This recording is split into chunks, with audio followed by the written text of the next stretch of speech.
Good morning, folks. The Indonesian volcano Rokatenda popped and at least one died in the pyroclastic outflow. We will monitor for more eruptions.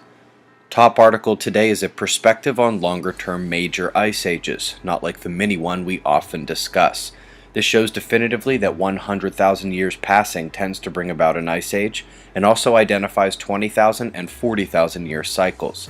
The ice ages are partially driven by Earth's orbital changes over time. For example, the January perihelion of Earth will be in July in just 10,000 years.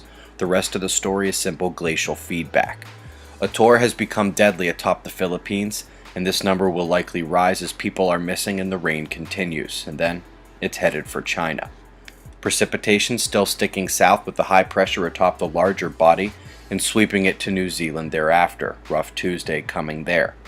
The killer heat, deadly storms and flooding has all but disappeared in Europe. Enjoy this little break, my friends. Rain and storms will pop all across the US today, but those central states housing the convergence will again see the worst of it. Dr. Tony Phillips, mirroring my words from last night, there is no CME signature of any kind in the solar wind data. The speed continues to drop with density not making moves either. KP index is showing absolute geomagnetic quiet.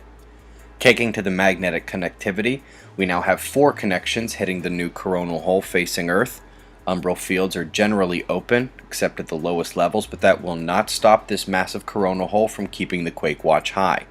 Last night's score explanation said we could go from 7 to 8 by this morning. Well, here we see double 6-pointers, Indonesia and 1 in New Zealand. The USGS has no readings of this 6.6 in the North Pacific. China quake was above average last night, many aftershocks, and Hawaii isn't used to 4.8s. The watch score this morning is 8. But oh, there is another story on the sun. Sunspots began developing 2 nights ago, and as of this morning, there are multiple spots capable of larger flares. Delta development here for sure, with the second and potential third climbing over the limb behind him there. The flaring nearly hit M range last night. It has quieted since. The growing wonder is to blame here. The double-peaked solar flare hit C8 level and does appear to have ejected some coronal particles, but also appears to be very, very small. Likely no concern except for what might be bigger and to come. Somehow that massive Earth-facing filament still hanging on. More shots of our star to close. Eyes open. No fear, it's 6:35 a.m. Eastern Time, and that's the news. Be safe, everyone.